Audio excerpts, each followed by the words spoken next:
Senandung Azalea, episode 8, Pernikahan yang Kaku. Sehari setelah pernikahan kami, Aska sudah mengajakku berangkat ke apartemennya. Aska bilang dia ingin beristirahat di hari Minggu karena Senin dia sudah harus masuk kerja. Sebenarnya Bu Rianti meminta kami untuk berada di kediaman Mahawira selama sebulan. Tetapi Aska menolak dengan alasan dia ingin kami segera hidup mandiri setelah menikah. Mungkin benar itu alasannya, namun aku juga menebak alasan lain, yaitu Aska tidak ingin kami terlihat sebagai pasangan yang kaku di depan orang tuanya. Pak Raditya dan Bu Rianti mengantar hingga ke pekarangan. Mobil Aska pun melaju. Perlahan aku menoleh ke arah paviliun yang selama ini menjadi tempat tinggalku. Aku tahu aku masih akan sering datang ke kediaman Mahawira dan melihat paviliun itu lagi. Namun tentu saja akan berbeda karena nanti aku akan kemari lagi dengan status menantu keluarga Mahawira. Selamat tinggal, ucapku dalam hati sambil menatap paviliun sebagai tanda perpisahan kepada masa lajangku. Selanjutnya, mobil Aska melewati pepohonan besar di pekarangan sebelum berbelok ke jalan raya dan menyatu dengan kendaraan lainnya. Hanya sedikit barang yang kubawa hari ini. Pakaian dan sebagian besar barang yang ada di paviliun sudah diantar ke apartemen Aska oleh Mang Diman beberapa hari yang lalu. Kuhela napas ketika mobil Aska memasuki sebuah area apartemen mewah di Jakarta Selatan. Kisah pernikahan kami akan dimulai di sini. Ketika sudah berada di dalam unit apartemen, Aska mengantarku ke salah satu kamar. Ia membuka pintu dan berkata, "Ini kamarmu."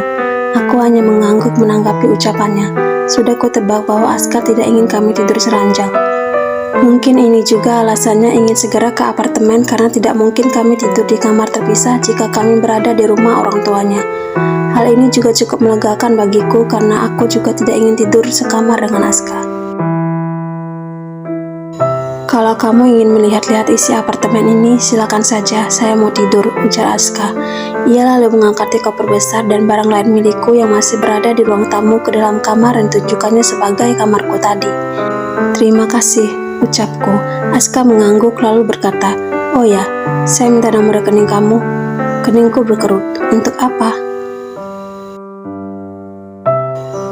"Transfer uang bulanan untuk keperluan rumah dan juga keperluanmu," jawab Aska. "Kamu tidak perlu transfer, Aska. Saya bisa membiayai hidup saya sendiri," ujarku. Aska menghela napas.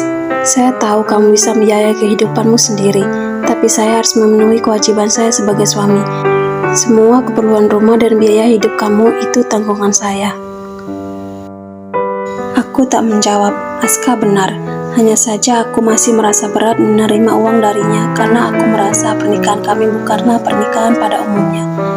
Namun, apakah boleh aku menolak? "Jangan lupa kirim nanti ya," kata Aska lagi. "Ya, nanti saya kirimkan," ucapku akhirnya. Aska kemudian beranjak ke kamarnya yang berhadapan dengan kamarku, tetapi ukuran kamar Aska lebih besar. Aku pun masuk ke kamarku mulai menyusun pakaian dan barang-barang yang lain. Setelah semuanya selesai, pandanganku tertuju pada ponselku yang tergeletak di tempat tidur. Ada pesan dari Aska yang meminta nomor rekeningku. Aku membalasnya lantas bergegas mandi. Usai mandi, aku kembali mengecek ponselku. Pesan dari Aska kembali masuk. Ia sudah mentransfer uangnya. Segera aku mengakses aplikasi M-Banking dan terlihat riwayat mutasi hari ini. Aku sedikit tersentak melihat nominal uang yang ditransfer oleh Aska. Itu jumlah yang sangat besar bagiku. Segera aku kirim pesan pada Aska bahwa aku tak setuju dengan jumlah uang tersebut. Namun Aska tak kunjung membalas. Sepertinya dia sudah tidur, gumamku. Tak mungkin aku mengetuk pintu kamarnya. Akhirnya aku juga tertidur karena rasa kantuk yang tak bisa ditahan lagi. Sorenya aku keluar kamar dan berharap Aska juga sudah berada di luar kamarnya. Aku ingin bicara. Benar saja, ketika aku berjalan ke dapur, kulihat ia sedang duduk di kursi makan. Aska menatapku yang melangkah ke arahnya. "Aska," panggilku pelan. Melihatku ingin bicara, Aska menunjuk kursi di depannya. "Saya tidak bisa menerima uang yang kamu kirimkan. Jumlahnya terlalu besar," ujarku. Aska meneguk air putih di depannya sebelum menjawab. "Azalea, saya hanya menyesuaikan dengan pengeluaran saya setiap bulannya, sesuai dengan gaya hidup saya. Kamu pergunakan saja uang itu untuk membeli keperluan rumah, keperluan kamu, atau apapun yang kamu mau. Simpan untukmu saja kalau masih ada sisanya. Kalau kamu butuh uang lebih atau ingin membeli apa saja yang kamu inginkan, kamu bilang saja ke saya. Saya hanya memenuhi kewajiban saya, Azalea. Saya mohon kita tidak usah memperdebatkan hal ini, lanjutnya. Aku menghela napas mendengar penjelasan Aska dan akhirnya mengangguk. Baik. Kulihat Aska masih ingin bicara, maka aku diam menunggunya melanjutkan perkataan. Dan apartemen ini, ujar Aska sambil mengedarkan pandangannya sejenak. Silakan saja kalau ada yang ingin kamu ubah, dekorasi, warna cat, atau hal lainnya. Terserah saja jika kamu ingin mengaturnya. Kamu tidak perlu mengerjakan pekerjaan rumah. Saya biasanya hire cleaning service untuk membersihkan rumah beberapa hari sekali, dan Bi Ismi juga kadang kemari. Kalau kamu mau, saya akan sediakan asisten rumah tangga. Tidak usah, sahutku cepat. Saya lebih nyaman mengerjakan pekerjaan rumah sendiri. Aska mengangguk. Ya, terserahmu saja. Tapi saya minta kamu jangan mengerjakan pekerjaan rumah yang berat. Beberapa hari sekali akan tetap ada cleaning service. Untuk cuci dan setrika cukup bayar jasa laundry. Baik, aku menyetujui apa yang dikatakan oleh Aska. Kamu juga tidak perlu melayani kebutuhan saya bisa sendiri.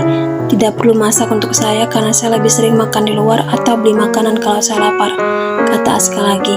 Kali ini aku tak menyahut. Aska bangkit dari duduknya. Oh ya, Azalea, satu hal lagi.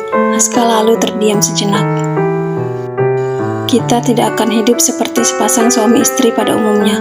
We don't do romance. Saling menjaga privasi dan tidak mencampuri urusan satu sama lain. Silakan kamu mau pergi kemana saja atau dengan siapa, saya tidak akan melarang. Sama halnya yang saya minta dari kamu. Jangan larang saya pergi kemanapun atau dengan siapapun. Lanjutnya, aku tak bicara beberapa saat, menatap meja sambil mencerna perkataan Aska. Kemudian aku menoleh padanya dan berucap, I see. Oke, kalau ada hal lain yang ingin kamu tanyakan lagi nanti, tanyakan saja. Aku mengangguk tanpa menoleh lagi padanya. Aska pun beranjak kembali ke kamarnya. Setelah tak kudengar lagi suara langkah kakinya, aku mendongak, menatap kosong ke jendela besar yang ada di dapur. Matahari mulai kemerahan, seolah ingin menyampaikan bahwa hari ini akan segera berakhir. Semburat mentari terlihat terang dan sinarnya mulai terasa hangat. Hari ini Aska sudah masuk kerja. Kurasa aku akan mulai melihat seluruh ruangan di apartemen Aska yang kemarin masih enggan kulakukan. Mungkin sekalian membenahi, namun sebelumnya aku akan membuat sarapan Aska terlebih dahulu. Kemarin Aska memang sudah bilang bahwa aku tidak perlu masak atau menyiapkan makanan untuknya. Akan tetapi, sebagai seorang istri, aku tetap ingin melakukannya. Kuputuskan untuk membuat sandwich saja dengan bahan-bahan yang tersedia di kulkas. Aska, panggilku saat kulihat Aska sudah keluar dari kamarnya dan berpakaian rapi. Aska menoleh. Kalau kamu mau sarapan, saya sudah buatkan sandwich. Aku mengarahkan pandanganku ke meja makan. Sepiring sandwich telah kusajikan di atas meja. Terima kasih, tapi saya tidak terbiasa sarapan di pagi hari, sahut Aska kemudian beranjak meninggalkan apartemen. Aku memandangi Aska hingga menghilang. Lalu aku duduk dan mengunyah sandwich yang kusiapkan untuknya tadi. Setelahnya, aku mulai melihat-lihat semua ruangan. Apartemen Aska cukup luas, terdiri dari foyer, ruangan tamu, ruangan keluarga, dapur, 3 kamar tidur yaitu kamar Aska, kamarku, dan satu lagi sepertinya kamar untuk asisten rumah tangga. Dinding apartemen didominasi oleh warna abu-abu tua dengan kombinasi hitam dan putih. Kurasa aku tak perlu mengganti warna catnya.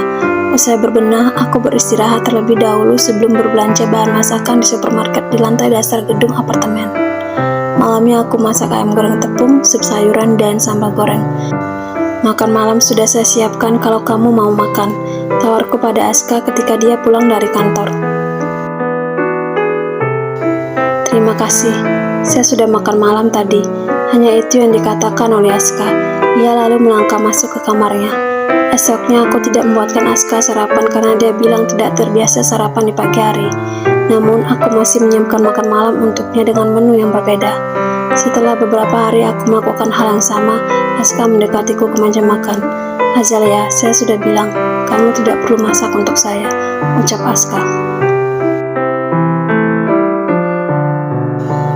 Seperti kamu yang ingin memenuhi kewajiban kamu sebagai suami dengan membiayai keperluan saya juga hanya ingin melakukan apa yang biasa dilakukan oleh seorang istri. Jawabku, masak bukan kewajiban seorang istri. Saya tahu, tapi saya akan tetap masak untukmu. Tentang kamu mau makan atau tidak, itu terserah. Saya tidak akan memaksa. Aska menatapku sejenak, kemudian mengangguk. Ya sudah, terserah kamu saja. Lalu, seperti malam-malam kemarin, ia beranjak masuk ke kamarnya. Aku tidak perlu merasa sedih atau kecewa.